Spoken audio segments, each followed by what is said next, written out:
Blood. There was so much blood.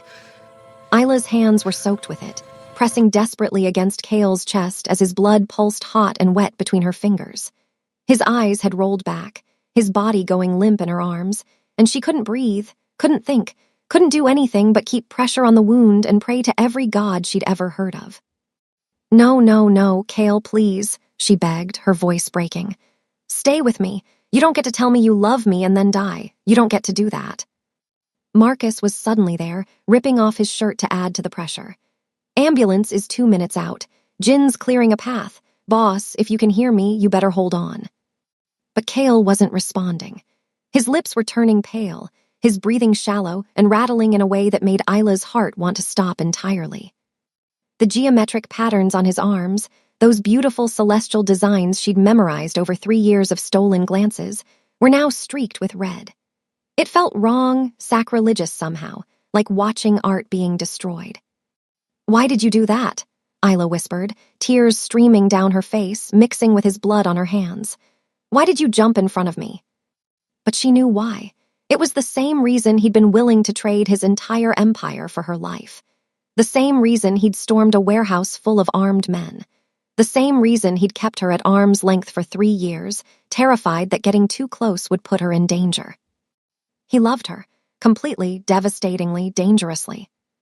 And now he might die because of it.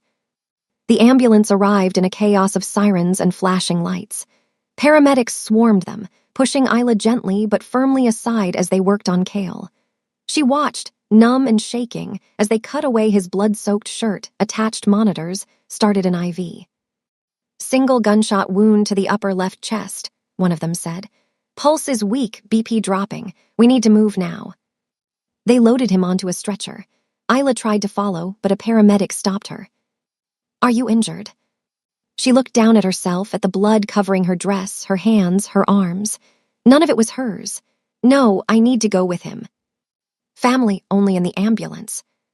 I'm his secretary, she said, and the word felt inadequate, felt like a lie because she was so much more than that now. Then you'll have to follow in a car. Marcus took her arm. Come on, I'll drive. Jin, stay here and deal with the police. Yuna, meet us at Seoul Medical Center. The drive to the hospital was a blur. Isla sat in the passenger seat, staring at her blood-covered hands, replaying those final moments over and over. The look on Dee's face, that twisted satisfaction. The way Cale had moved without hesitation, putting himself between her and the bullet. The sound of the gunshot, so loud it had made her ears ring. He's going to make it, Marcus said, though his voice was tight with his own fear. Boss is too stubborn to die, you'll see. But Isla couldn't speak, couldn't offer false reassurances, because all she could think about was what Dee had said. About Cale's real name. About a fire a brother left behind, a past that had been hidden. Who was Cale Kang? Or Hyun Woo, apparently. Who was the man she'd fallen in love with? They arrived at the hospital to find Cale had already been rushed into emergency surgery. A nurse directed them to a waiting area, sterile and cold with fluorescent lights that made everything feel even more surreal. Yuna arrived minutes later, her purple hair disheveled, her laptop bag clutched to her chest. Any news? Surgery, Marcus said. That's all we know. They settled in to wait. Minutes crawled by like hours. Isla sat there, still covered in blood, still shaking, unable to process everything that had happened in the span of a few hours. Finally, she spoke. Who is Dee? Marcus and Yuna exchanged glances. You need to hear that from Boss, Marcus said carefully. He might not wake up to tell me, Isla shot back, her voice sharper than she intended. Marcus, please, I need to understand. I need to know who I'm sitting here praying for. Another long silence. Then Marcus sighed, running a hand over his face. Fine, but this doesn't leave this room, and if Boss pulls through, he gets to fill in the details himself. Understood. Isla nodded. Cale wasn't always Cale, Marcus began. 20 years ago, he was Kim Hyun Woo, youngest son of a low-level gang enforcer in Busan. His father was a drunk and a gambler. His mother died when he was 10. He had one older brother, Kim Dee-young, D. They were close, Yuna added softly. From what Boss told me once, Dee practically raised him after their mother died. Marcus continued. When Hyun-woo was 15, their father got in deep with the wrong people, owed money he couldn't pay. So one night those people came to collect, burned down their apartment with a whole family inside. Isla felt sick. Kale said he left Dee to die. He didn't, Marcus said firmly. He tried to save him, went back into that burning building 3 times. The first time he got their father out, man was already dead from smoke inhalation. Second time he went for Dee, but the stairs had collapsed. He couldn't reach him. The third time the firefighters had to physically drag him away because the whole structure was coming down. They never found Dee's body, Yuna said. It was assumed he died in the fire. So Kale thought his brother was dead, Isla whispered. Not just thought, he saw that building collapse. There was no way anyone could have survived. Marcus leaned back against the wall. After that, Hyun-woo disappeared, reinvented himself, moved to Seoul, changed his name to Kale Kang, spent years building himself up from nothing. Everything he did, every deal he made, every piece of power he accumulated, it was all to make sure he'd never be that helpless again, never be unable to protect the people he cared about. It made terrible sense now. Kale's obsessive need for control, his reluctance to let people close, his fury when Isla had been taken. He'd lost everyone he'd ever loved once before. He couldn't survive losing someone again. But Dee survived, Isla said. Apparently, Marcus replied, and he blames Boss for leaving him behind. Even though Kale tried to save him. Trauma does strange things to memory. Maybe Dee doesn't remember it that way. Maybe he's rewritten history in his head to make Kale the villain. Or maybe he's just so twisted by what happened that he needs someone to blame, and his brother is convenient. Isla closed her eyes, overwhelmed by the tragedy of it all. 2 brothers, both scarred by the same fire, both shaped by the same loss, now on opposite sides of a war neither of them really wanted. Ms. Santos. Isla's eyes snapped open. A surgeon stood in the doorway, still in scrubs, a surgical mask hanging around her neck. How is he? Isla was on her feet instantly. Mr. Kang is out of surgery. The bullet missed his heart by centimeters, but it did significant damage to his left lung. We've repaired what we could, but the next 24 hours are critical. He's in the ICU now, still unconscious. But he'll live, Isla pressed. The surgeon hesitated. His condition is serious but stable. If he makes it through the night without complications, his chances improve significantly. It wasn't the reassurance Isla wanted, but it was something. Can I see him? Immediate family, only for now. I'm his fiancée, Isla lied without hesitation. The surgeon's expression softened. 5 minutes. He won't know you're there, but some people believe hearing familiar voices helps. Isla followed her down a maze of hallways to the ICU. The room they entered was dim, filled with the beeping of monitors and the wheeze of a ventilator. And there, in the bed, looking smaller and more vulnerable than she'd ever seen him, was Kale. His chest was heavily bandaged, tubes and wires running from his body to various machines. His face was pale, almost gray, and those beautiful tattoos on his arms seemed muted without his consciousness to give them life. 5 minutes, the surgeon repeated, then left them alone. Isla moved to his bedside, taking his hand carefully, avoiding the IV. His skin was cool to the touch. Hey, she whispered. I don't know if you can hear me, but I need you to listen. You don't get to leave me, Kale, or Hyun-woo. Whatever name you want to use, I don't care. You don't get to tell me you love me and then die on me. She paused, swallowing hard against the tears threatening to spill over again. I understand now. Why you kept me at a distance. Why you were so terrified of letting me in. You've lost everyone you ever cared about, and you were trying to protect me from the same fate. But Kale, you can't protect people by pushing them away. You can't keep them safe by refusing to let them choose to be with you.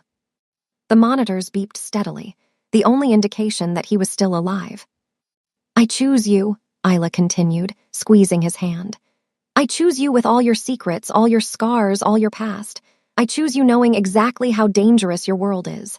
I'm not some fragile thing that needs to be protected. I'm strong enough to stand beside you. I just need you to be strong enough to let me. She leaned down, pressing a kiss to his forehead. So you fight. You fight to come back to me, because I have things I need to say to you, and you need to be awake to hear them. A nurse appeared in the doorway. I'm sorry, but time's up. Isla nodded, reluctantly releasing Kale's hand. I'll be back, she promised him.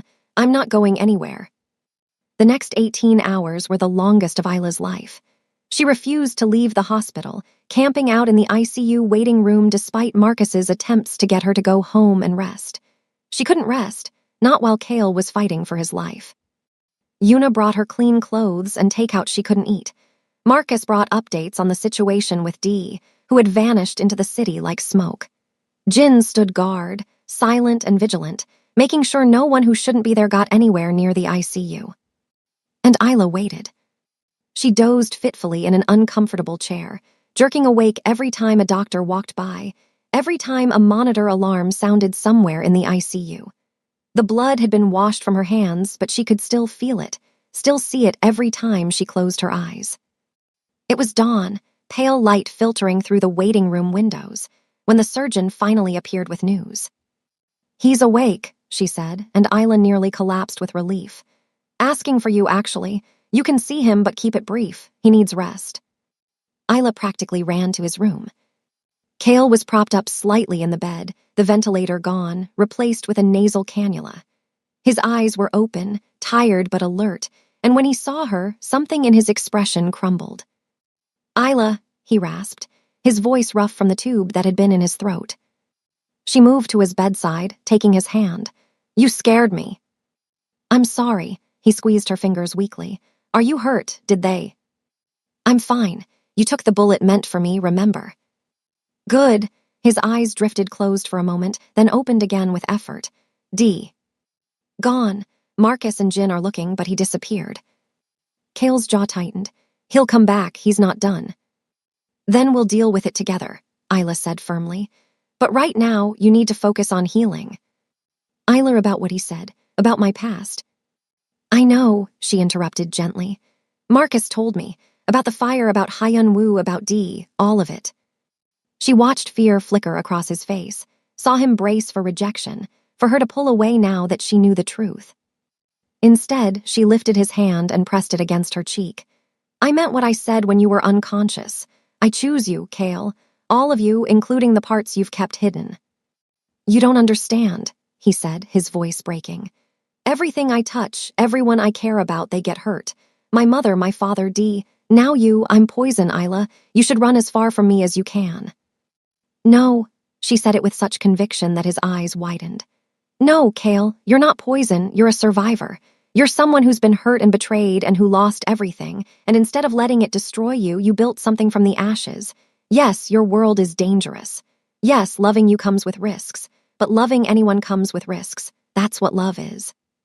"I can't lose you," he whispered, and there were tears in his eyes now. "Isla, I can't, it would destroy me." "Then don't push me away. Let me stand beside you. Let me be your partner, not just your secretary. Let me help you carry the weight you've been carrying alone for so long." "What if I can't protect you?" "Then we protect each other." She leaned down, resting her forehead against his. "I'm not asking you to keep me safe, Cale. I'm asking you to trust me. Trust that I'm strong enough for this. Trust that together we're stronger than apart." He lifted his free hand with obvious effort, cupping her face, his thumb tracing the bruise on her cheek. "You're the bravest person I've ever met." "I learned from the best," she replied, and finally she saw him smile. It was small, tired, but real. "I love you," he said. "Whoever I am, whatever name I use, I love you, Isla Santos." "I love you too, Kim Hyun Woo." She tested the name and watched something in his expression shift, not pain, but recognition, acceptance. "Or Cale Kang, or whoever you want to be, I love all of you." He pulled her down into a kiss, gentle and careful and full of promise. When they broke apart, he kept her close, their foreheads still touching. "When I get out of here," he murmured, "things are going to change." "What do you mean?" "I mean I'm done keeping you at arm's length. I'm done pretending you're just my secretary. I want everyone to know you're mine, if you'll have me." "Are you asking me to be your girlfriend, while high on pain medication in a hospital bed?" "I'm asking you to be my everything," he corrected. "Partner, equal, the person I come home to, the person I build a life with if you'll let me." Isla felt her heart swell so much she thought it might burst. "Yes," she said simply. "To all of it, yes." They stayed like that until the nurse came to shoo Isla out, insisting Cale needed rest. But as she left, she saw him watching her with an expression she'd never seen before. Not the careful control he usually wore, not the possessive jealousy from the gala, but hope, raw, vulnerable hope. The next week was a blur of recovery and rebuilding. Cale healed faster than the doctors expected, his stubborn determination to leave the hospital driving him to push through the pain. Marcus and Jin worked around the clock to secure their compromised network, to shore up defenses that Dee's attack had exposed. And Isla stood beside Cale through all of it, not as his secretary, but as his partner. The board meeting where he announced their relationship was tense. Several members objected, citing conflict of interest, unprofessionalism. Cale had listened to their concerns with that icy calm he was famous for, then said simply, "Ms. Santos has earned her place at this table through 3 years of exemplary work. Her relationship with me doesn't change her qualifications. Anyone who has a problem with that is welcome to find other employment." No one had pushed further. But Dee remained a ghost, hovering over everything like a threat that hadn't yet materialized. They knew he was out there, planning, waiting. The question was when he would strike, not if. The answer came 2 weeks after Cale was released from the hospital. Isla was in Cale's penthouse, her penthouse now too, since she'd officially moved in. She was reviewing contracts when her phone buzzed with a message from an unknown number. "Roof, come alone, or I start killing his people one by one." Her blood ran cold. She knew who it was. She should have told Cale, should have called Marcus or Jin, but the message had been clear. Come alone. And she'd meant what she said about being strong enough for this world, about protecting each other. She left a note on Cale's desk, just in case. Then she took the elevator to the roof. Dee was waiting there, standing at the edge, looking out over Seoul. He'd lost the mask. Without it, the resemblance to Cale was striking. Same sharp features, same dark eyes. But where Cale's face carried the weight of responsibility and hard-won wisdom, Dee showed only bitterness. "Ms. Santos," he said without turning, "thank you for coming." "What do you want, Dee?" "To talk, to understand." He finally looked at her. "My brother, does he love you?" "Yes." "Enough to die for you, apparently." Dee's laugh was hollow. "That must be nice, to be loved like that." "He loved you too," Isla said carefully. "He tried to save you from that fire. He thought you were dead." "He left me," Dee said, his voice rising. "I was trapped, burning, screaming for him, and he left." "He tried 3 times to reach you. The building collapsed." "Did he tell you that? Or did his loyal dogs?" Dee moved toward her. "You weren't there, Miss Santos. You didn't hear me calling for him. You didn't feel what it was like to realize your own brother chose to save himself instead of you." "That's not what happened." "Then what did happen?" Dee demanded. "Because the way I remember it, I woke up in a hospital 3 months later with degree burns covering half my body and no family to claim me. I spent 5 years in juvie because they thought I'd started the fire. 5 years of hell while my brother was out here building an empire." Isla could hear the pain underneath the anger, could understand how trauma and time had twisted his memories into something dark. "I'm sorry," she said, and meant it. "I'm sorry that happened to you. I'm sorry Cale didn't find you, didn't know you were alive. But Dee, revenge won't heal what's broken inside you." "Maybe not, but it'll make me feel better." He pulled out a gun. "Do you know what my plan was? I was going to kill you in front of him, make him watch you die the way I watched everything I loved burn. But then I realized something. Death is too quick, too merciful." He aimed the gun at her, and Isla forced herself to stand still, to not show fear. "So instead," Dee continued, "I'm going to give my brother a choice. He can let you live and come with me, give himself up, or he can keep his empire and watch you die. Let's see what matters more." "He's not here," Isla said, "so unless you plan to wait." "Oh, he's here," Dee interrupted, gesturing with the gun. "He's been here for 3 minutes, standing in the stairwell, trying to figure out how to take me down without me shooting you first. Haven't you, brother?" The stairwell door opened, and Cale emerged, hands raised, no weapon visible. He looked between Isla and Dee, his face carefully neutral, but Isla could see the fear in his eyes. "Let her go, Dee," Cale said. "This is between us." "Is it? Because it seems like she's very much involved." "She has nothing to do with what happened to us." "She has everything to do with it." Dee shouted. She's the thing you love most, the thing you'd sacrifice everything for, just like you were supposed to be for me. Cale took a careful step forward. Dee, I know you're angry, I know you feel betrayed, but I swear to you I tried to save you. I went back for you. I would have died in that fire if they hadn't pulled me out. Lies. It's not a lie, Dee, you're my brother, you were everything to me. Cale's voice cracked. When they told me they couldn't find your body, when they said you were gone, it broke something in me. I've lived with that guilt every single day for 20 years. If that's true, then why didn't you look for me? Why didn't you find me? Because I thought you were dead, Cale said desperately. Dee, if I had known, if I had any idea you were alive, I would have torn this country apart to find you. For the first time, Isla saw uncertainty flicker across Dee's face. You were the one who taught me how to survive, Cale continued, moving closer. You were the one who protected me when Dad was drunk and violent. You were the only family I had that mattered. I loved you. I still love you.